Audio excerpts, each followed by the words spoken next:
খুব ব্যথা, মারাত্মক ব্যথা, ঘাড়ে টনটনে ব্যথা, হাতে ঝিনঝিনে ব্যথা, পায়ের পাতায় এমনকি ব্যথা, কোমরে ব্যথা, এই সমস্ত ব্যথা নিয়ে আমরা প্রথমেই হয়তো ভাবি যে আমার হাড়ে ব্যথা হয়েছে। এই ব্যথা শরীরে বিভিন্ন জায়গাতে যে ব্যথাগুলো হয় সেটা হাড় ছাড়াও বিভিন্ন নার্ভের সমস্যার কারণেও হতে পারে। এই নার্ভের ব্যথা কোথায়, কখন, কিভাবে আপনারা বুঝতেই পারবেন না যে এটা নার্ভের ব্যথা, কিন্তু এটা বোঝারও অনেক লক্ষণ রয়েছে, সমস্যার সমাধানও রয়েছে, এবং এটা নিয়ে আজকে পুরোটাই আলোচনা হবে। আজকের বিষয়বস্তুই হচ্ছে নার্ভের ব্যথা কিভাবে চিনবেন। আর আজকের এই আলোচনায় আমার সঙ্গে কে রয়েছেন জানেন? ইনস্টিটিউট অফ নিউরোসায়েন্সেস কলকাতার প্রফেসর ডক্টর বিহু কল্যাণী দাস। নমস্কার। আমি আপনার কাছে এসেছি, আপনি যে আমাকে সময়টা দিতে পেরেছেন আমি তার জন্য ভীষণ কৃতজ্ঞ এবং ধন্যবাদ, এবং আমার দর্শক বন্ধুরাও ভীষণ উপকার পাবেন। আজকে তাহলে প্রশ্ন শুরু করি। আমার প্রথম প্রশ্ন হচ্ছে, এই নার্ভের ব্যথা কি, কেন হয়? নমস্কার সবাইকে। এই আলোচনাটা ভীষণ দরকার, কেন আমাদের যারা লোকেরা সব ভাবে যে হ্যাঁ আমার কি ব্যথা হচ্ছে, এখানে ব্যথা, অত অর্থোপেডিক্স লোকের কাছে যাচ্ছে, এর কাছে যাচ্ছে, ওর কাছে যাচ্ছে, কিন্তু সারছে না। ব্যথাটা এই হচ্ছে। একটা কথা বলি, সব ব্যথা কিন্তু নার্ভ দিয়ে যায়। শরীরে বিভিন্ন জিনিস আছে, শরীরটা যেরকম মাংসপেশি আছে, সেরকম রক্ত সঞ্চালনের জন্য ধমনী আছে, শিরা আছে, সেরকম হাড় আছে, এবং সেরকম নার্ভ আছে। একটা কথা হচ্ছে, সব ব্যথা হচ্ছে নার্ভ দিয়েই যায়। আপনি ঘুমিয়ে আছেন, আপনার পায়ে একটা মশা কামড়ালো, আপনার হাত দিয়ে ওখানে আপনি এ করছেন, কি করে হচ্ছে? এই যে সেন্সেশনটা পুরো ব্রেন পর্যন্ত যাচ্ছে। সো নার্ভাস সিস্টেম হচ্ছে ব্রেন, স্পাইনাল কর্ড এবং পেরিফেরাল নার্ভস, পুরো একেবারে মাথা থেকে পা পর্যন্ত এই নার্ভের এগুলো পেন এই নার্ভ দিয়েই যায়। তো এখন হচ্ছে নার্ভের ব্যথা কখন আমরা বলবো, সেটা হচ্ছে ব্যথা হচ্ছে দুই ধরনের, পেন হচ্ছে দুই রকমের। একটা হচ্ছে অ্যাকিউট পেন, যেটা ধরুন অপারেশনের পরে যে ব্যথা, ট্রমা হয়ে গেল, একটা জাল জ্বলে গেল, সেখানকার ব্যথা, ইমিডিয়েট ব্যথা, সেটা হচ্ছে অ্যাকিউট পেন। সেটা আমি পেন কিলার দিয়ে ঠিক করে দিতে পারি, এবং সেটা আপনার 3 মাসের মধ্যে কিন্তু ঠিক হয়ে যাবে। তারপরে আরেকটা পেন হচ্ছে ক্রনিক পেন। যদি কার একটা অপারেশন হলো, ধরুন একটা স্পাইন সার্জারি হলো, কি একটা স্ট্রোক পেশেন্ট, তার সেই ব্যথাটা, স্ট্রোকের পরে একটা ব্যথা, সেই ব্যথাটা তার হলো 3 মাসের ওভার, ও আফটার 3 মান্থস, যদি 3 মাসের পরে সে ব্যথাটা রইল, সেটা আমরা বলে দিই একটা নিউরোপ্যাথিক পেন হচ্ছে। So neuropathic pain is a chronic pain. সেটা মাথা ব্যথাও হলে সেটাও হচ্ছে ক্রনিক পেন, যেটা মাইগ্রেন আমরা বলি। তো এটা ক্রনিক পেন, সেটা হচ্ছে নার্ভের পেন কেন হয়? একটা হচ্ছে ড্যামেজ টু দ্য নার্ভ, সেটা ইনফেকশন হয়ে হতে পারে। ধরুন একটা হারপিস হয়েছিল, তারপরে পোস্ট হারপেকটিক নিউরালজিয়া, ধরো হারপিস হয়েছে পিঠে, সেই জায়গাগুলো ভালো হয়ে গেল, পরে পেশেন্টের ব্যথা হলো, সেই ব্যথা কিছুতেই যাবে না, তার জন্য অন্য ট্রিটমেন্ট, ব্যথার ওষুধ কিচ্ছু কাজ করবে না। তো সেই জিনিস হচ্ছে যে পোস্ট, কিসের জন্য নার্ভের ব্যথা হয়? একটা হচ্ছে নার্ভের ইনফেকশন হলে হবে, যেটা আমি বললাম। নার্ভে যদি ইনজুরি হয়, ধরুন একটা সার্জারি হলো, তারপরে একটা অ্যাপেন্ডিক্স অপারেশন হয়েছে, তারপরে ওর ব্যথা হচ্ছে পায়ে, ডান দিকে থাইতে ব্যথা হচ্ছে, সেখানে একটা নার্ভ হয়তো কাটা পড়েছে, নার্ভের ট্রাকশন পড়েছে, যখন ওরা করছে সেখানে ট্রাকশন পড়েছে, সেই ব্যথাটা কিন্তু ও সারবে না যে কোনো ব্যথার ওষুধ দিয়ে। তো সেটা তখন হয়ে যায় নিউরোপ্যাথিক। তারপরে কিছু কিছু ডিজিজ আছে যেটা কি নার্ভকে ড্যামেজ করে দেয়, যেমন হচ্ছে ডায়াবেটিস একটা পেরিফেরাল নিউরোপ্যাথি বলে।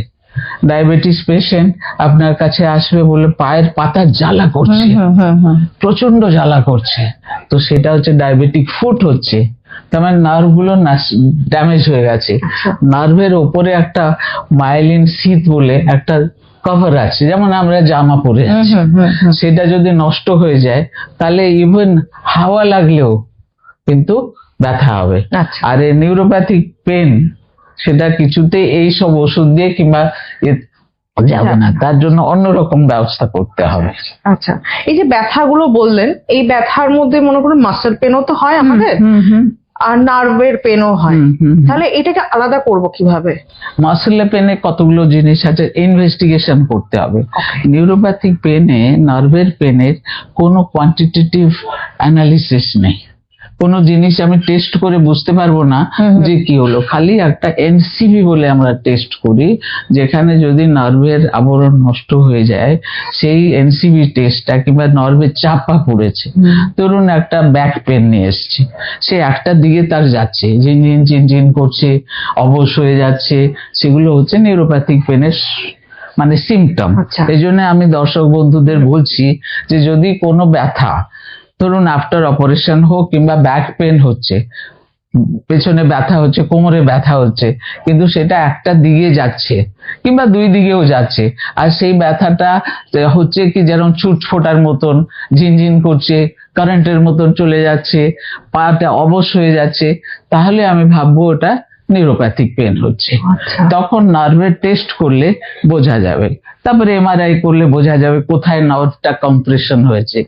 ধরুন ডিস্ক বলে বলা হয়, এই যে আমি এটা দেখাতে, এটা দেখাতে বলছি, এইখানে হচ্ছে এই যে কোমরের হাড়ের মাঝখানে এই যে জিনিসটা, এই নার্ভ গুলো বেরিয়েছে, যদি এর মাঝখানে যেটা আছে আমরা ওটাকে ডিস্ক বলি, ইন্টারভার্টিব্রাল ডিস্ক, সেটা যদি প্রোল্যাপস হয়ে যায় কিংবা এখানে একটা ফ্র্যাকচার হলো, সেই জায়গায় এই জিনিসটাতে চাপ পড়বে, তাহলে এই ব্যথাটা নিচে দেখানো, এই নার্ভটা নিচের দিকে যাচ্ছে, তো এখানে ব্যথা হবে। সেরকম যদি আপনার ঘাড়ে যদি হয়, সে হাতের দিকে যাবে, ঝিনঝিন চিনচিন করছে, তো এই জিনিসগুলো হচ্ছে নার্ভের ব্যথা হয় তখন। তো এটা অপারেশনের পরেও হতে পারে, অপারেশনের আগে স্পন্ডাইলোসিস খুব জোরে হলো, সেখানে সব ক্ষয় হয়েছে, এই দুটো ডিস্কের মধ্যে যে আমাদের জলীয় ভাব থাকে, একটা জেলি লাইক থাকে, সেটা হচ্ছে ইন্টারভার্টিব্রাল ডিস্ক, সেটা বয়সের সঙ্গে ওটা শুকিয়ে যেতে পারে, কিংবা যদি ট্রমা হয়, খাওয়া দাওয়া অসুবিধে হয়, তাতে হচ্ছে ওটা শুকিয়ে যাবে, শুকিয়ে গেলে দুটো হাড় কাছাকাছি এসে যাবে, তখন এইটাকে, এই নার্ভটাকে চেপে দেবে, সে যেদিকে চেপে দেবে সেই হাতে আপনার ঝিনঝিন করবে, এগুলো হয়। তো এই জন্য একটু সাবধানে থাকতে হবে, সেই জন্য পশ্চার মেনটেন্যান্স করতে হবে। মানুষ যে ঘাড় ঝুঁকিয়ে অনেকক্ষণ কাজ করবে, যারা আমরা কম্পিউটারেও কাজ করি, অনেকক্ষণ ধরে যারা বসে থাকেন, তখন হবে। আজকাল তো মোবাইল এসছে, মোবাইল অনেক উঁচু বালিশ নিয়ে নেবে, তাহলে ঘাড়টা রিফ্লেক্স হয়ে যাচ্ছে, তাতে মোবাইল দেখা হচ্ছে ঘন্টার পরে ঘন্টা, তখন আর কি এগুলো হতে পারে। তো এই জিনিসগুলো একটু খেয়াল রাখতে হবে।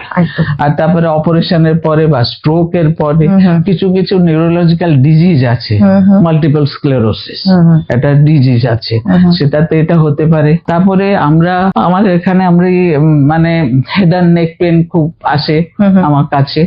আমি তো ছিলাম বাবুর ইনস্টিটিউটে, তখন থেকে আমি ইন্টারভেনশন করি। তো একটা ব্যথা হয় যেটাকে ট্রাইজেমিনাল নিউরালজিয়া বলা হয়। আচ্ছা, হঠাৎ করে হবে, সে ধরুন দাঁত তুললো, তারপরে এখানে ব্যথা হলো, সে ফেসে পুরো একদম একটা হাফ অফ ফেসে পুরো কারেন্টের মতন, ইলেকট্রিক শকের মতন মারছে, সে অল্প সময় থাকবে, চলে যাবে, আবার ফিরে ফিরে আসবে। এমন হয় যদি এগুলো ট্রিটমেন্ট না হয়, তখন এমনি পেশেন্ট আছে যে সে তার গালটাকে ঘষে ঘষে এখান থেকে তার স্কিনও উঠে গেছে, এরকম অবস্থা গরিব।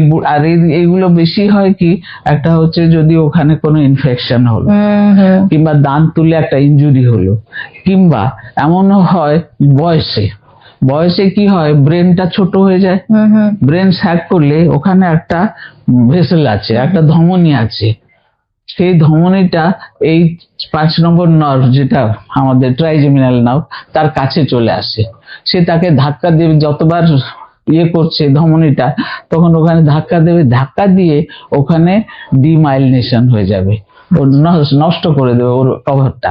তো এখন জল খেলে, মুখে জল ঝাপটা দিলে, সেভ করলে প্রচন্ড ব্যথা হবে। একদম। সেই ব্যথাটা অত ওগুলো এইসব ইয়েতে হবে না, সেখানে ওষুধ, নিউরোপ্যাথিক পেনের ওষুধ দিতে হবে, না হলে আরো সব বলছি আমি, বলবো আর কি কি করতে হয়। হ্যাঁ। আচ্ছা, এই ব্যথার যে এগুলো বললেন, এই ব্যথার যে নির্দিষ্ট কোনো লক্ষণ বা অনুভূতি আছে, যেমন মানে অনুভূতি যেগুলো আছে, ঝিঁঝি ধরা, ইলেকট্রিকের শকের কথাগুলো যেগুলো বললেন, এইগুলো, এই শক খাওয়ার মতো যে অনুভূতি, এই নির্দিষ্ট কোনো মানে এইরকমই হতে হবে, মানে এই লক্ষণগুলো ছাড়া, এই ঝিঁঝি ধরা, ইলেকট্রিক শক ছাড়া, এছাড়াও আর কি কি কোনো কিছু আছে? যে ধরো আমার স্ট্রোক পেশেন্ট, স্ট্রোকের একটা হিস্ট্রি থাকবে, তারপরে এই যে ডায়াবেটিসের হিস্ট্রি থাকবে, হাইপোথাইরয়েডের হিস্ট্রি থাকতে পারে। হাইপোথাইরয়েডে কি হবে, থাইরয়েডে এখানে ব্যান্ড হয়ে যায়, আমরা একটা বলি সিটিএস, মানে এখানে একটা মিডিয়ান নার্ভ আছে, ওটাকে চাপ হয়ে যাবে, যেমন ব্যান্ড করে ওটাকে চেপে দিয়েছে। আচ্ছা। তো থাইরয়েড ডিজিজেও এটা দেখা যায়। আচ্ছা। হ্যাঁ, তখন আমরা ওইটাকে কাটতে হবে, নালে ইনজেকশন দিলে ওই এটাকে খুলতে হবে, ওই এটাকে, বন্ধনটাকে। তো এগুলো আছে, তার মানে হিস্ট্রিটা খুব ইম্পর্টেন্ট, একেবারে হিস্ট্রি খুব ইম্পর্টেন্ট। আজকে আমার কাছে পেশেন্ট এসেছিল, যার কি ব্যাক পেন হচ্ছে, তার সবকিছু ইনভেস্টিগেশন, তেমন কিছু যাচ্ছে না, কেউ কেউ হয়তো বলেছে সার্জারি করে দেবো। আমাদের এখানে সার্জনের কাছে এসছে, সে দেখলো যে সার্জারি করার মতন নাই। আচ্ছা।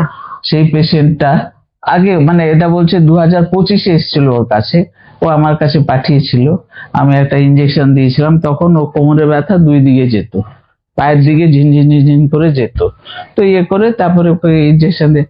এখন আমি দেখলাম যে ওর তখনও আমি রেফার করেছিলাম সাইকোলজিস্টকে, তার মানে স্ট্রেস, একদম এগুলো হচ্ছে depends on the level of আমাদের যেগুলো স্ট্রেস হরমোন গুলো আছে এবং অ্যান্টি স্ট্রেস হরমোন আছে। আপনারা দেখবেন যে অনেক জায়গায় লাফিং ক্লাব এসব কেন করা হচ্ছে, you have to be very happy. If you are happy, তাহলে তোমার কিন্তু পেন থ্রেশহোল্ডটা অনেক বেড়ে যায়, মানে স্ট্রেস লেভেলটা কমে গেলে পেন লেভেলটাও কমে যায়। ধরুন আমি একটা লোককে, এই যে নিউরোপ্যাথিক পেনে কতগুলো জিনিস আছে, অ্যালোডাইনিয়া বলে আছে, যেটাতে পেন হওয়ার কথা না সেটাতে পেন হবে। মানে আমি তোমাকে এরকম টাচ করলাম না, পেন হওয়ার কথা না, কিন্তু সেইখানে নিউরোপ্যাথিক পেনে পেন হবে। ওকে, আচ্ছা। তারপরে হাইপারঅ্যালজেসিয়া, ধরো আমি এই টাচ করলাম, যেই পেনটা হবে না, তখন টাচ করলে তোমার মনে হবে যে চিমটি কাটছে, দ্যাট ইজ হাইপারঅ্যালজেসিয়া। এইগুলো হচ্ছে নিউরোপ্যাথিক পেনের লক্ষণ। আচ্ছা, বুঝতে পারলে? তারপরে পেশেন্টের যেহেতু এটা একটা ক্রনিক পেন, তখন একটা পেশেন্টের হবে কি, আমার কি হয়ে গেল, কেউ ডাক্তারও বুঝতে পারছে না আমার কি হয়ে গেল। এই যে মেন্টাল স্ট্রেসটা, এইটা একটা প্লে করে, এটা আরো বাড়িয়ে দেয়। তাহলে ঘুম হবে না, সে চিন্তা করে করে তার ওই হরমোন গুলো বেশি হয়ে যাবে, যাতে কি পেন থ্রেশহোল্ডটা কমে যাবে, অল্পতে পেন হবে। তারপরে সব বাড়ির লোক যে কাজ করতে পারছে না, তখন কাজ না করতে পারলে বাড়ির লোকেরাও অসন্তুষ্ট হবে, সেটাও একটা স্ট্রেস হয়ে যায়। এই যে পেশেন্টটা আমি দেখলাম, ম্যারিটাল ডিসহারমনি থাকলে, স্যাটিসফ্যাকশন না থাকলে তার স্ট্রেস হচ্ছে। তো ওইগুলো সাইকোলজিক্যাল ফ্যাক্টর, এই যে ক্রনিক পেন, একটা psychological factor is very much important. বাচ্চা ভালো পড়ছে না, মায়ের টেনশন, তাতেই তার অনেক রকমের ব্যথা হচ্ছে। আচ্ছা, মানে মাথা ব্যথার সাথে সাথে শারীরিক সমস্যা, এগুলো করতে হবে, এইগুলোকে অ্যাড্রেস করতে হবে। সেই জন্য এর ট্রিটমেন্টটা অন্যরকম। আচ্ছা, নিউরোপ্যাথিক পেনের লক্ষণ এইগুলো হলো, কি কারণে হতে পারে, ধরো HIV তেও হতে পারে, ইনফেকশনে একটা আমি বললাম যে তোমার হারপিস, HIV, এই সবগুলোতে কিন্তু ব্যথা হতে পারে। হ্যাঁ, তারপরে মেডিকেল ডিজিজেস যেটা হচ্ছে ডায়াবেটিস, তারপরে হাইপোথাইরয়েড, এগুলো। আচ্ছা, এরকম হয়তো মানে অনেকে বলে, মানে যারা রুগীরা বলে যে আমার রাত হলেই আমার ব্যথা বাড়তে শুরু করে, এইটা কেন হয়? সেই জন্য সেটাই বলছি যে দিনের বেলায় আমরা তো কাজ করছি, we are concentrating with others, আমরা তো সমস্ত কাজ নিয়ে ব্যস্ত আছি। যেই আমি রাত্রিরে গেলাম, রিল্যাক্স করলাম, তখন আই কনসেন্ট্রেট অন মাইসেলফ, তখন আমার সেই ব্যথাগুলো বেশি হবে। একদম। বুঝতে পারলে? তো সেই জন্য রাত্রিরে এই ব্যথাগুলো হচ্ছে। তারপরে কিছু কিছু ব্যথা আছে যেগুলো কি সকালবেলায় উঠে পা ফেলতে পারছি না।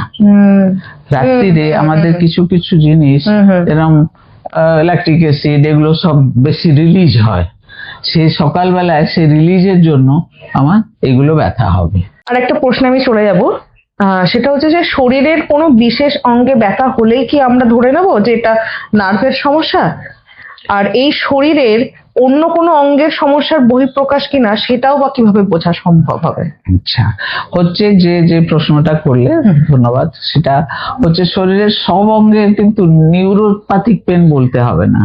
আমি যেটা আগে বললাম অ্যাকিউট পেন যেগুলো, সেগুলো কিন্তু ট্রিটমেন্ট করলে ঠিক হয়ে যায়।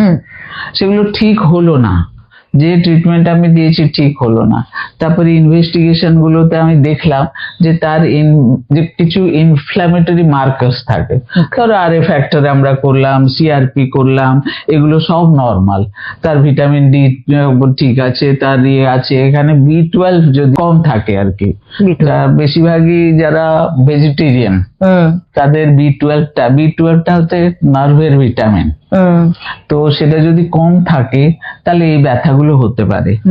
এবং যে পেশেন্ট ধরো ডায়াবেটিক, সে হয়তো মেটফরমিন খাচ্ছে, মেটফরমিন আবার কমিয়ে দেয় বি12 কে, ও বাবা, তো ওই জন্য সেগুলো একটু হিস্ট্রি নিতে হবে। হ্যাঁ, হঠাৎ করে বলবে না যে নিউরোপ্যাথিক পেন, সেগুলো ভাবতে হবে একটু। আচ্ছা, ঠিক আছে। শরীরের কোথায় কোথায় নার্ভের ব্যথা হয় যেটা আমি বুঝবো যে এটা সত্যি নার্ভের ব্যথা? এই যেটা আমি আগে বললাম, একটা হচ্ছে নিউরালজিক পেন, এই যে ট্রাইজেমিনাল নিউরালজিয়া বললাম। তারপরে কিছু কিছু দেখবে যে নেক পেন হচ্ছে, এখানে ওষুধ দিয়ে ইয়ে করেও কিছু হচ্ছে। আর নার্ভের ব্যথাতে তখন যদি অ্যাকিউট পেনে কি হয়, হাত দেওয়া যাবে না, ব্যথা হচ্ছে, কিন্তু এখানে যদি ম্যাসেজ করা যায় তাহলে পেশেন্ট ভালো লাগবে। আচ্ছা, বুঝতে পারলে? এটা হচ্ছে একটা ডিফারেন্স। ম্যাসেজ করলে ওই জায়গায় সার্কুলেশনও বাড়বে আর নার্ভটাও একটু স্টিমুলেটেড হবে, তখন ভালো লাগবে। আর এই যে ধরো হিস্ট্রি অফ ইয়ে থাকে, দাঁত এক্সপোভিয়ে করেছে, সাইনোসাইটিস আছে, এখানে ব্যথা হচ্ছে, গালে ব্যথা, এটা কিন্তু ওয়ান সাইডেড হবে, কারণ এটা দুটো নার্ভ দুই দিক থেকে আসছে, একটা নার্ভই সাধারণত অ্যাফেক্টেড হয়। খালি মাল্টিপল স্ক্লেরোসিসে দুই দিকটাও হতে পারে, ওইখানে প্যাচ থাকে ব্রেনে, সেটা হতে পারে। আদারওয়াইজ সবসময় একদিকে ইলেকট্রিক শক লাইট পেন হবে, ট্রানজিয়েন্ট থাকবে, চলে যাবে। বুঝতে পারলে? তো এই জিনিসগুলো একটু দেখতে হবে। এখানে হলো, তারপরে ধরো একটা অপারেশন হয়েছে, তারপরে ব্যথা অপারেশন লাইনে নেই, অন্য জায়গায় চলে যাচ্ছে, ওই যেটা আমি বললাম যে অ্যাপেন্ডিক্স হলো সেটা চলে যাচ্ছে, সেটা, কিংবা ব্যাক সার্জারি হয়েছে, ওখানে ইমপ্ল্যান্ট বসিয়েছে, স্ক্রু দিয়েছে, তো সেখানে একটা নার্ভ যদি করে তাহলে সে পরে ব্যথা হবে। অনেকের তো হয় যে এরকম অপারেশন হলো না মনে করো, তারপরও ব্যাক পেন ভীষণ ভাবে করেছে, সেটা কি হতে পারে না? হ্যাঁ, নিশ্চয়ই। এই যে বললাম তোমাকে দুটো হাড় আছে, এটা একটা ভার্টিব্রা, এটা একটা ভার্টিব্রা, তার মাঝখানে যেটা আছে জেলি, হ্যাঁ, সেটা কোনো কারণে শুকিয়ে যাচ্ছে, এজ রিলেটেডও হতে পারে, হ্যাবিট রিলেটেড হতে পারে, অকুপেশন রিলেটেড হতে পারে, প্রিভিয়াস ট্রমা হচ্ছে, এদিক ওদিক হচ্ছে। আমাদের যে স্পন্ডাইলোসিস আমরা বলি ঘাড়ে হয় আর কোমরে হয়, কেন? আমরা ওটাকে নড়াই বেশি, চেষ্টা তো বেশি নড়ে না, সেখানে হয় না, তো ঘাড়ে হয় স্পন্ডাইলোসিস, সেখানে তো ওই জন্য সেটাতে মানে বারে বারে ফ্রিকশন হয়ে ওই জিনিসটা নষ্ট হয়ে যায়, দুটো বোন কাছাকাছি চলে এলো, এইখান থেকে নার্ভ বেরিয়েছে, ওটাতে চাপ পড়লো, যেই দিকে বেশি চাপ পড়বে সেই দিকে হবে, এবার যদি দুই দিকে চাপ হলো দুই দিকে ব্যথা যাবে। একদম, হ্যাঁ, তো সেইটা একটু দেখতে হবে, সেই জন্য আমরা ইমেজিং করি, এক্সরে করা যায়, আজকাল তো এমআরআই করা যায়, তারপরে নার্ভ টেস্ট করা যায়, নার্ভ কন্ডাকশন ভেলোসিটি টেস্ট, ওইটা করলে বোঝা যাবে কোন নার্ভটা ধরেছে। আচ্ছা, হ্যাঁ, আমরা বলে দিই সাইটিকা তো অনেকটা ব্রাঞ্চ আছে, কোনটা ধরেছে সেটাকে দেখতে হবে। আচ্ছা, ওইটাতে ওই টেস্টে দিয়ে বোঝা যাবে। আমরা পরের প্রশ্নে যাচ্ছি, সেটা হচ্ছে যে অনেকের হয় ছোটবেলা থেকে অনেক বিভিন্ন রকম অসুখ হয়, সেই অসুখের কারণেও ব্যথা হতে পারে, এটা হতে পারে। হ্যাঁ, কোলন ডিজিজ আছে, পেশেন্টের বোন ম্যারোর কোনো ডিজিজ আছে, লিকুমিয়া আছে, সেগুলোতে ব্যথা হতে পারে। আর সেই ব্যথা ক্রনিক ব্যথা হতে পারে। তারপরে ধরো কোনো ক্যান্সার আছে, বাচ্চাদের হোক বড়দের হোক, সেই ক্যান্সারে আমরা রেডিওথেরাপি দিতে পারি, কেমোথেরাপি ইনডিউস ক্রনিক পেন হবে, সেটা নিউরোপ্যাথিক পেন। রেডিয়েশন হলে, রেডিয়েশন যেখানে পড়ছে ওখানে নার্ভ ড্যামেজ হচ্ছে, সেখানটায় ব্যথা হবে। তো ওইগুলো হিস্ট্রি নিতে হবে। আমরা যে রোজকার যে জীবনযাত্রা, সেই বিভিন্ন কাজ করি আমরা, সেই বিভিন্ন কাজের মাধ্যমেও যে অভ্যাসগুলো তৈরি হয়, এই অভ্যাসগুলো নার্ভের তো বিভিন্ন সমস্যা দেখা যেতে পারে, ঝুঁকিও তো বাড়ায়। সেই কোন কোন অভ্যাসগুলো যদি একটু বলেন। মানে ধরুন এই যে ঘাড় ঝুঁকিয়ে কাজ করা একটু প্রলং আওয়ারের জন্য, সেটা কিন্তু একটু ঠিক করতে হবে। হ্যাঁ, তো যেটা অ্যাভয়েড করা যাবে সেটা অ্যাভয়েড করা যাবে। যদি ডিজিজ কিছু হয়েছে তখন আর কি বুঝতে হবে যে না, এখন আমাকে এইভাবে থাকতে হবে। সেই জন্য আমরা দিয়ে থাকি, এই যে ঘাড়ে কলার দিয়ে থাকি, কোমরে মানে লম্বোস্যাক্রাল বেল্ট দিয়ে থাকি, তারপরে হাঁটুর ব্যথা হলে হাঁটুতে দিয়ে থাকি। হ্যাঁ, এগুলো ব্যাকে দেওয়া থাকে, এই যে লম্বোস্যাক্রাল বেল্ট বললাম। তারপরে এক এক সময় হয় যে ছোট বাচ্চা হয়তো পড়ে গেছে, তার ওই কক্সিসে হয়তো লেগেছিল, অনেক পুরনো, সে যখন বড় হচ্ছে, যখন জিনিসটা বাড়ছে, তখন ওর ওখানে ব্যথা হচ্ছে। আমরা কক্সিডাইনিয়া বলি ওটাকে। তো সেইখানে একটু সিজ বাথ নিতে বলি। হ্যাঁ, তারপরে একটা হলো কুশনের ওপরে বসো যাতে তেলটা ওখানে না লাগে, ওইগুলো বলে থাকে। মনে করুন এই যে যারা অফিসে চাকরি করে বা যারা ঘরেও তো কাজ করেন, প্রচুর মহিলারাও কাজ করেন, বয়স্করাও থাকেন, তারা কোন কোন অভ্যেসগুলো করবেন না যাতে আমার এই নার্ভটাতে যাতে সমস্যা না হয়? মানে বেশিক্ষণ দাঁড়িয়ে থাকা, বেশিক্ষণ বসে থাকা, একটুখানি হাঁটবে, আচ্ছা, একটু পায়চারি করে নেবে, বেশিক্ষণ ঝুঁকে কাজ করা, মানে ঘাড় ঝুঁকিয়ে কোমর ঝুঁকিয়ে বেশিক্ষণ করবে না, একটু মাঝে মধ্যে একটুখানি রিল্যাক্স করবে, বা একটু হাঁটাহাঁটি এরকম কিছু করলেও রিল্যাক্স হয়ে যায়। একদম একদম। এই তো গেল দৈনন্দিন জীবনের একটা অভ্যেসের কথা। এইবার আসছি আমরা ডায়াবেটিসে।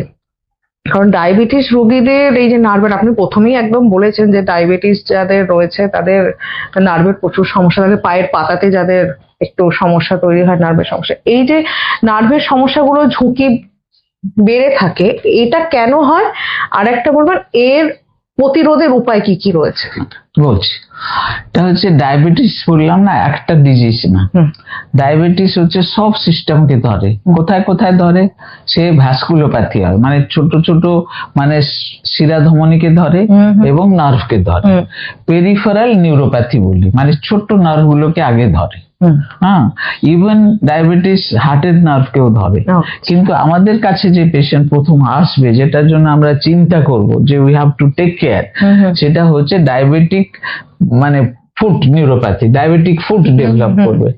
তো এখানে কি হয়, ডায়াবেটিস কি করে, এই যে নার্ভের যেটা বললাম যে মায়োলিন সিট, ওটাকে নষ্ট করে দেয়, খেয়ে নেয়। ওটা খেয়ে নিলে ওখানে যা ইয়ে করবে, ইভেন হাওয়া জ্বালা করবে। তো ওইটা হচ্ছে বেশিরভাগ, যেহেতু স্মল নার্ভ আছে ওখানে, ভেসেলও অবস্থা খারাপ হয়ে গেছে, না তার সার্কুলেশনও খারাপ হয়ে যাচ্ছে সেইখানে, সেই জন্য ফুটে বেশি হয়। সে ডায়াবেটিক ফুট হলে ফুট কেয়ার নিতেই হবে, না হলে ওখানে আলসার হয়ে যাবে। আলসার হয়ে গেলে মানে একেবারে পায়ে এমন হয় যে হয়তো পা আমপুট করতে হবে, এরকম অবস্থা হয়ে যায়। তো ওই জন্য ডায়াবেটিসের আগে তো ডায়াবেটিস কন্ট্রোল করতে হবে। ডায়াবেটিস কন্ট্রোল তো আপনারা সবাই জানেন যে ওষুধে না হলে ইনসুলিন সে এন্ডোক্রিনোলজিস্টকে দিয়ে সেটা, তারপরে ফুড হ্যাবিটস, ডায়াবেটিক যেটা তোমার যে কার্বোহাইড্রেট ডায়েট বেশি খেতে হবে না। তবে ডায়াবেটিসদের সাধারণত থাকে হাইপারটেনশনও থাকে, ডিসলিপিডিমিয়া থাকে, ওই জন্য তেল ঘি মশলা বেশি খাবে না। তারপরে কার্বোহাইড্রেট ভাত রুটি এগুলো একটু কম খেতে হবে, তারা সব বুঝবে। তো ডায়াবেটিস কন্ট্রোল ইজ ইম্পর্টেন্ট। আগে ডায়াবেটিস করতে হবে, তার সঙ্গে বেশি করে জল খাওয়া, জল একটু বেশি খাবে, ফাইবার খাবে, যাতে কি পায়খানা পরিষ্কার থাকতে হবে, কারণ ডায়াবেটিস আর কারণ তাদের সব মোটিলিটিও কমে যায়, তো ওদের পায়খানা কনস্টিপেশন হয়। তাহলে ব্যাক পেন নিয়ে আসছে, তুমি যাই করো, যদি তার ডায়াবেটিস কন্ট্রোল নেই আর তার পায়খানা পরিষ্কার না হয়, তাহলে কিন্তু সেই ব্যথাটা থাকবে, ব্যাক পেনটা থাকবেই থাকবে। তো সেইগুলো একটুখানি অ্যাড্রেস করতে হবে। আরেকটা হচ্ছে ডায়াবেটিসের ফুটের জন্য আমরা একটা এখন জেল দিয়ে থাকি, আচ্ছা, যেটা কি প্রিগাবালিন 8% জেল, ওটা লাগিয়ে রাত্রিবেলায় শোবে। আচ্ছা, তারপরে foot and toe and heel exercise করবে, গরম জলে, উষ্ণ গরম জলে পাটা ধুয়ে ওই ক্রিমটা লাগিয়ে রাত্রিবেলায় শোবে। তারপরে তো ডায়াবেটিস কন্ট্রোলের জন্য যে ওষুধ খাচ্ছে বা যা খাচ্ছে সেগুলো খাবে। আচ্ছা, এটা খুব ইম্পর্টেন্ট। একদম, ডায়াবেটিস মানে এইটার একটা সমস্যার সমাধান মানে রয়েছে। একদম, এ তো গেল ডায়াবেটিসের একটা পার্ট। এইবার আসে যারা দীর্ঘক্ষণ ধরে, এই যে আলোচনা হচ্ছে যে দীর্ঘক্ষণ ধরে মোবাইল কম্পিউটারের সামনে যারা বসে থাকেন, তাদের ঘাড় এবং হাতের নার্ভের সমস্যা দেখা যায়। এই নার্ভের সমস্যা যেগুলো আছে সেগুলো কি থেকেই যায়, নাকি এরও কোনো উপায় রয়েছে? উপায় রয়েছে। যা হয়ে গেছে সেটা যাতে আর প্রোগ্রেস না করে, সেটার জন্য একটা আমি বলেছিলাম যে মেনটেন ইওর পশ্চার। কম্পিউটারটাকে এমন করে রাখতে হবে যে এরম করতে হবে না। অনেক বাচ্চারা কি করে, ইয়েতে শুয়ে শুয়ে পড়ে না, চেয়ার টেবিলে পড়তে হবে, সাধারণত ডেস্ক মতন রেখে সেখানে করতে হবে। সেই হ্যাবিটটা আমাদের ছোটবেলায় যেটা আমরা করতাম, সেই হ্যাবিটটা যদি করে তাহলে অনেকটা হয়ে যাবে। আদারওয়াইজ তার কিন্তু খুব তাড়াতাড়ি সার্ভাইকাল স্পন্ডাইলোসিস, বুঝতে পারলে? তো এগুলো হচ্ছে posture maintenance is very important. তারপরে রাত্রিরে শোয়া আমাদের বেডটা একটু ফার্ম হতে হবে। আমরা এই যে ডানলপে শুয়ে যাই তাহলে স্যাগ করে যাবে, পশ্চারটাও ঠিক থাকে না, সেটাতে কিন্তু বেশি স্পন্ডাইলোটিক চেঞ্জেস হবে। তারপরে আমরা সোফায়, যার অলরেডি হয়ে গেছে একটা ডিস্ক প্রবলেম আছে বা মানে অল্প করে হয়েছে, তাকে আমি সবসময় অ্যাডভাইস করবো যে তোমার সোফাটা ওই ডানলপ সোফা হবে না, ফার্ম সোফা হবে, সেখানে বসবে, স্ট্রেট বসবে,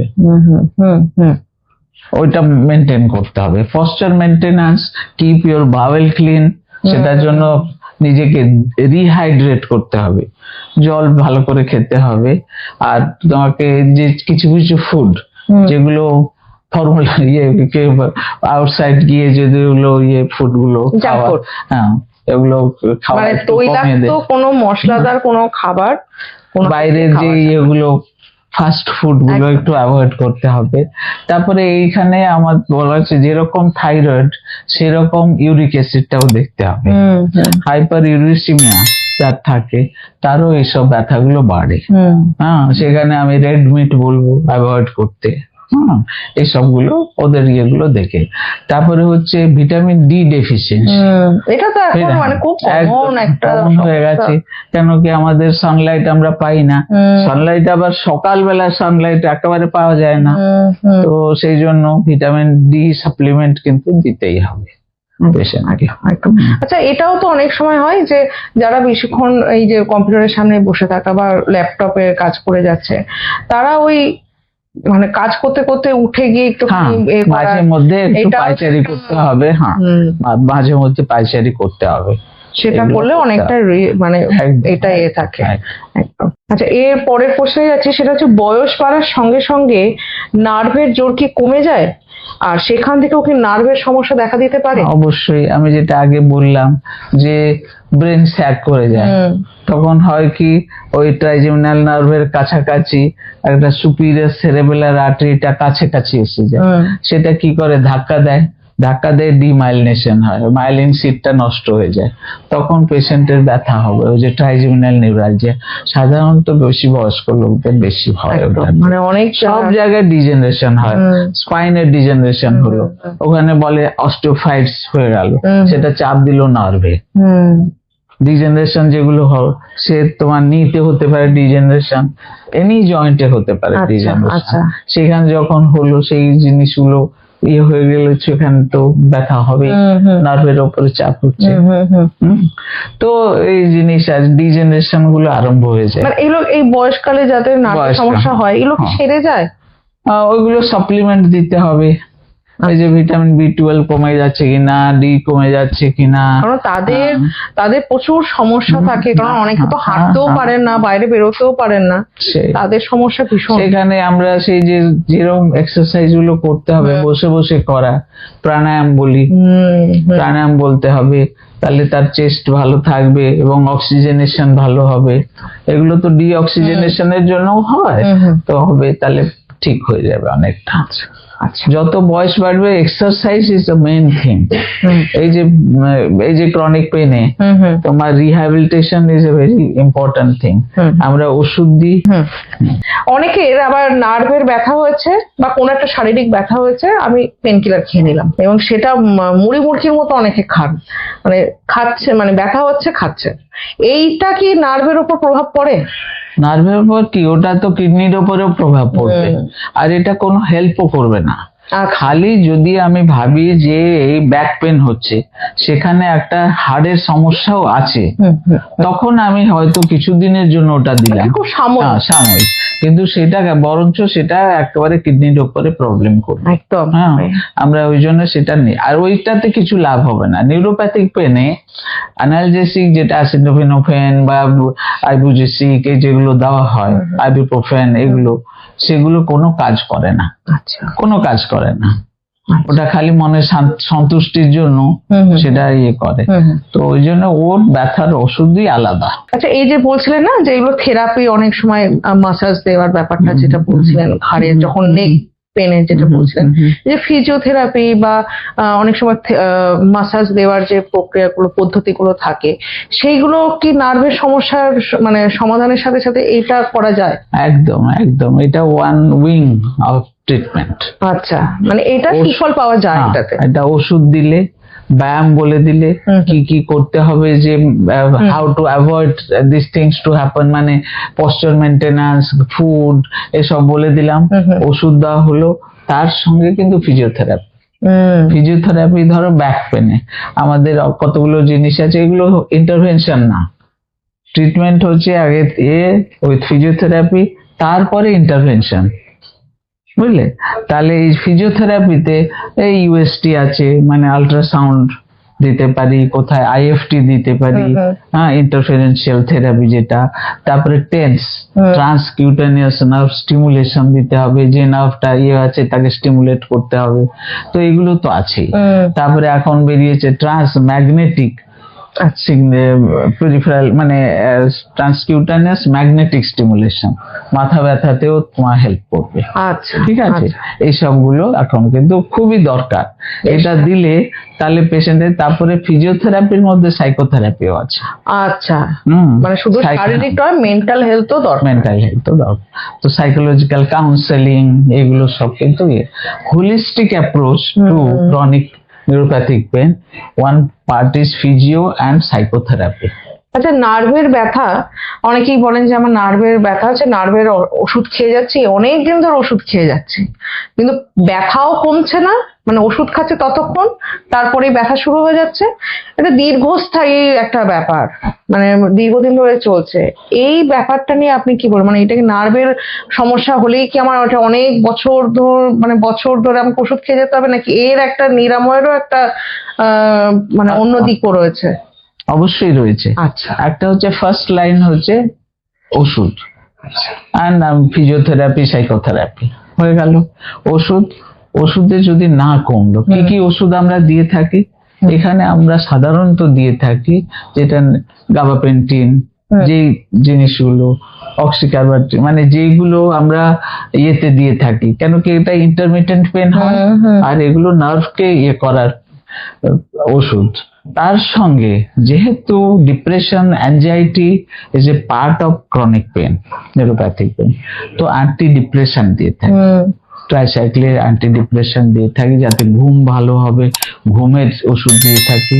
এইটা অল্প দিন দেরি দিয়ে যখন ঠিক হয়ে গেল, তখন আস্তে আস্তে আমরা ওটাকে রিডিউস করি।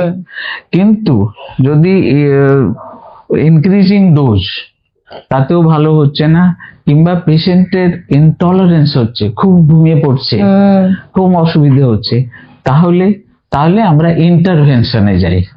কিছু কিছু ইনজেকশন দিয়ে থাকি, যাতে কি পেশেন্টের ওষুধ অল্প খেলো, ইনজেকশন দিলাম, আবার ওষুধ বন্ধ করলাম, এটা করে। ইন্টারভেনশনে আমাদের রেডিও ফ্রিকোয়েন্সি ইন্টারভেনশন আছে। ধরো ব্যাক পেন, সার্জারি হবার পরেও ব্যথা হচ্ছে, তখন আমরা ওখানে ইন্টারভেনশন করি। ওটা হচ্ছে সিআরএম বলে আছে, এক্স রে গাইডেড আর কি, কিংবা আল্ট্রাসাউন্ড গাইডেড। ওখানে সেই নার্ভটাকে ব্লক করি, নার্ভ টেস্ট করে দিলাম, বুঝে গেলাম কোথায় কি হচ্ছে, এমআরআই করে গেলাম, বুঝে গেলাম কোথায় কি আছে, সেখানে আমরা রেডিও ফ্রিকোয়েন্সি দিয়ে ওই জায়গাটাকে ব্লক করে দিই। ব্লক করলে পেশেন্ট ভালো থাকে। আচ্ছা, তো এটা আরেকটা ট্রিটমেন্ট, রেডিও ফ্রিকোয়েন্সি দিয়ে করা যায়, থার্মোকোয়াগুলেশন করা যায়, এগুলো সব করা যায়। তো এই জিনিস করা যায়। যদি তাতেও না হলো, আর যদি ডেফিনাইট একটা ডিস্ক বেরিয়ে এসছে, তাহলে সার্জারিতে যেতে হবে। আচ্ছা, আজকাল আরেকটা নতুন জিনিস বেরিয়েছে, নিউরোমডুলেশন। আচ্ছা, নিউরোমডুলেশন আমাদের যেমন নার্ভ কন্ডাকশনটা উপরে যায়, সেরকম ডিপ্রেসিভ জিনিসগুলো আসে, যেটা কি ব্রেন থেকে নিচে আসে, সেটা কি কমিয়ে দেয়। তো সেইটাকে আমরা স্টিমুলেট করতে পারি। সেই জিনিসে স্পাইনাল কর্ডে স্টিমুলেটর, যেরকম আমাদের পেসমেকার বসা হয়, সেরকম ওখানে স্পাইনেও বসিয়ে দেওয়া যায়। সেই স্পাইন পুরো পর্যায়ে যায়, সেই স্টিমুলেটর আপনি এখানে বসালেন, কিন্তু সে পুরো এটাতে পেন পাথওয়েটাকে ইয়ে করছে। তো এইগুলো হচ্ছে কেন, এই যে ক্রনিক পেন, এটা হয়ে যায় পুরো সেন্ট্রাল ইমিডিয়েটেড হয়ে যায়। বেশি দিন হয়ে গেলে সেন্ট্রাল নিউরোপ্যাথি হয়ে যায়। আচ্ছা, সেন্ট্রাল সেন্সিটাইজেশন বলে সেই সেন্ট্রাল ডিসেন্সিটাইজেশন করতে হবে, সেখানে স্পাইনাল কর্ড স্টিমুলেটর। তারপরে সেন্ট্রালি পেন যে থ্যালামাসেও বসানো যায়, ব্রেনের ভেতরেও স্টিমুলেটর বসানো যায়। সে তারপরে ক্রনিক পেন, অনেক মানে বড় বড় লোক যাদের সেন্ট্রাল হয়ে গেছে, সেন্ট্রাল সেন্সিটাইজেশন হয়ে গেছে, কিছুতেই ঠিক করতে পারবে না, তো সেইটাকে ডিসেন্সিটাইজ করলে এখন এই যে নিউরোমডুলেশন বেরিয়েছে।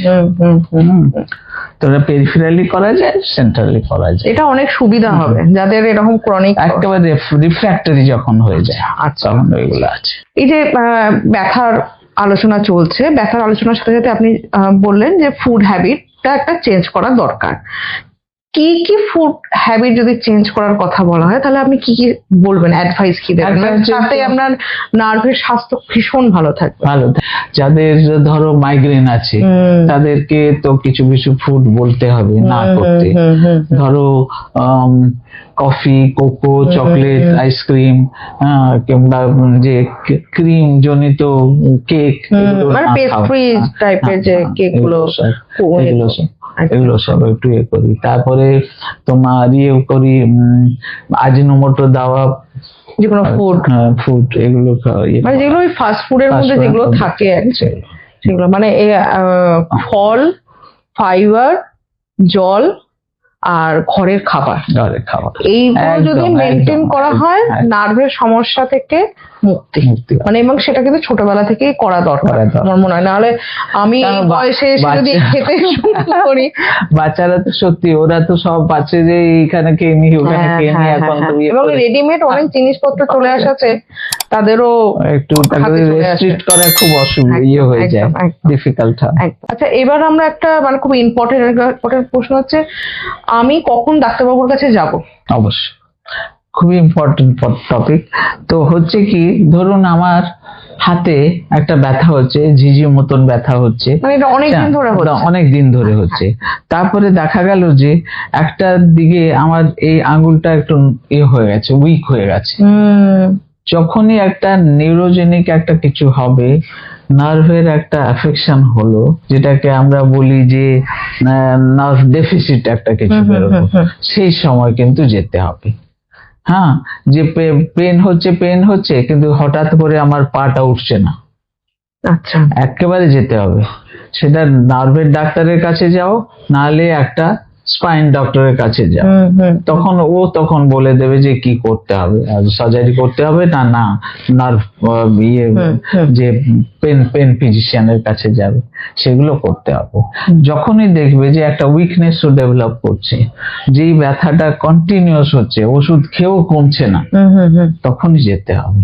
আচ্ছা। কিংবা পায়খানা পেচ্ছাবের অসুবিধাও হচ্ছে, হাত ওঠাতে পারছে না, হাতে লিখতে পারছে না, এসব জিনিস কিন্তু যেতেই হবে। একদম। আচ্ছা, আরেকটা যেটা আপনাকে প্রশ্ন করবো সেটা হচ্ছে যে এই যে নার্ভের দীর্ঘমেয়াদী যে সমস্যাগুলো রয়েছে সেইগুলো দূরে রাখার জন্য আপনি কি পরামর্শ দেবেন রোগীদের? পরামর্শ যে আপনারা যদি কোনো অসুবিধা হয়, ওষুধগুলো নিয়মিত খেতে হবে। আমি যেরকম বলে দিই যে টাইম ধরে ধরে খেতে হবে। নিউরোপ্যাথিক পেনের ব্যথার ওষুধ টাইম ধরে ধরে খেতে হবে। কখনো ভাববে না যে আমার একটু কমে গেছে তো বন্ধ করে দিলাম, তাহলে কিন্তু আবার রেকার করবে। তো ওই করে করে যখন আমি দেখলাম যে 1 মাস ধরে ট্রিটমেন্ট হয়ে গেল, পেশেন্ট কিন্তু অনেকটা বেটার আছে, তাহলে আস্তে আস্তে কমাবো ডোজ, আস্তে আস্তে ডোজ কমানো হবে। এবং এই যে ফিজিওথেরাপি অ্যান্ড ব্যায়াম, নিজেও ব্যায়াম করতে হবে, নিজের এটাকে ব্যায়াম করতে হবে, রেগুলার ব্যায়াম করতে হবে। যেমন কোমরে ব্যথা, যদি ঘাড়েও ব্যথা আছে, কোমরে ব্যথা আছে, তাহলে পেটের ওপরে শুয়ে যেটা পা তোলা এক্সারসাইজ আমরা বলে থাকি, সেটা হচ্ছে স্পাইনাল এক্সটেনশন এক্সারসাইজ, ওটা নিজেরাই করবে, মানে ঘরে বসে করতে পারে সেই জিনিসগুলো। আর যদি ঘাড়ে ব্যথা আছে, ঘাড়ের এক্সারসাইজ, হাতে ব্যথা হচ্ছে হাতের এক্সারসাইজ, ফ্রি হ্যান্ড এক্সারসাইজ করতে হবে, নিয়মিত ভাবে করবে, তাহলে কিন্তু অনেক দিন সুস্থ থাকবে, কিচ্ছু করতে হবে না। আর যদি না হয়, যদি করে যদি না হচ্ছে, তাহলে ইন্টারভেনশন আছে, ইনজেকশন গুলো। এখানে একটা আছে যে ধরো নেক ব্যথা হলে কোথায় কোথায় ইনজেকশন দেবে, দেখান না। এটাতে দেখো, এই যে এখানে সার্ভাইকাল পেন আছে, এই ট্রাপিজিয়াস ইনজেকশন দাও, মানে এই ঘাড়ের তার একটু নিচে এখানে যে কোনো এই পয়েন্ট গুলো আছে, এই পয়েন্টে ইনজেকশন দিতে হবে। সেটা মাথায় ইনজেকশন দিতে হবে, যদি এখানটায় ব্যথা হচ্ছে তো এখানেও ইনজেকশন দিতে হবে। এগুলো পেরিফেরাল প্রসিডিওর আর কি, আউটডোর প্রসিডিওর হিসেবে করা যেতে পারে।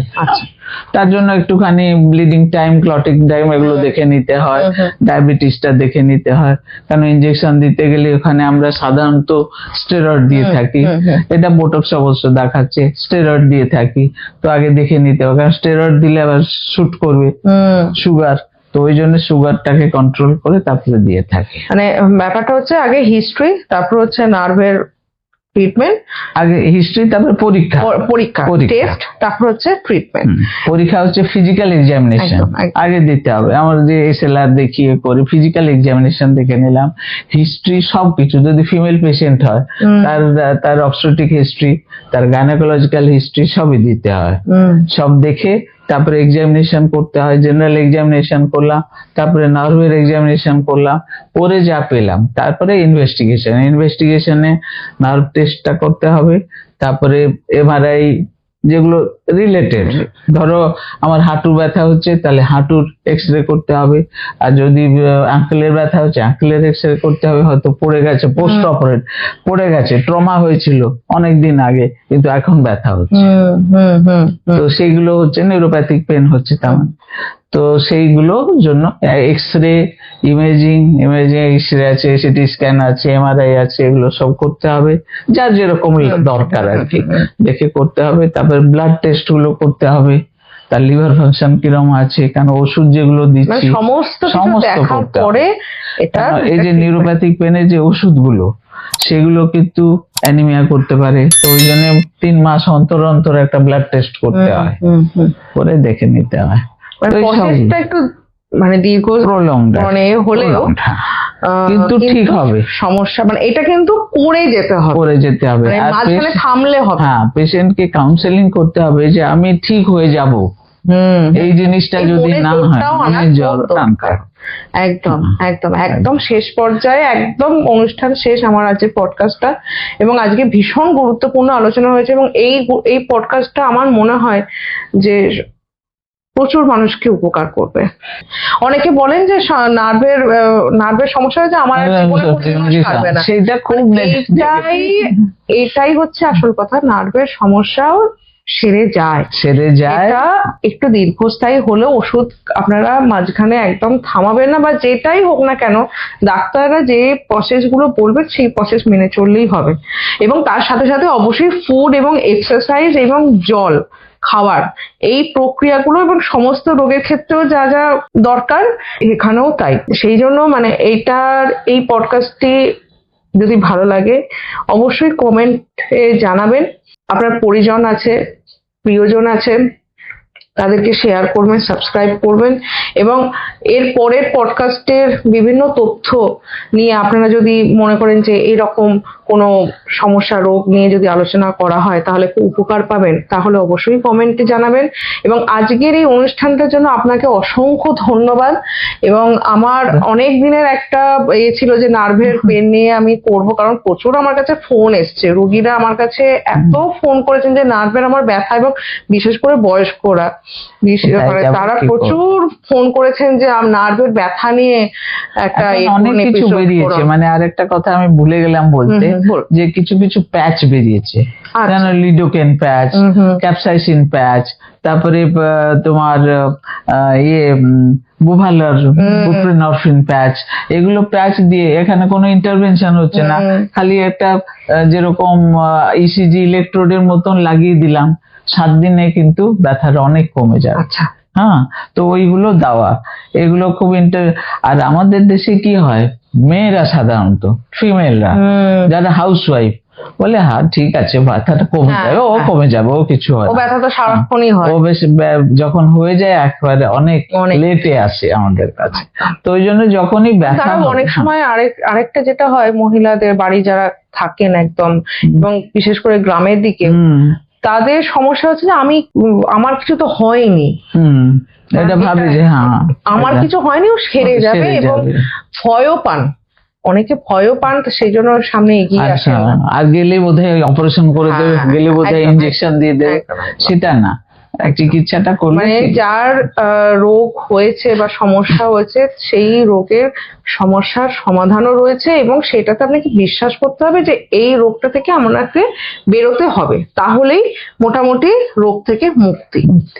আজকের এপিসোডটা এখানেই শেষ করছি, আর পরবর্তী এপিসোডের ভিডিও দেখার জন্য অবশ্যই ডক্টর সাপোর্ট দেখতে থাকুন। আর আজকের জন্য বিদায় নিচ্ছি, নমস্কার। নমস্কার সবাইকে, থ্যাংক ইউ তোমাকে, থ্যাংক ইউ।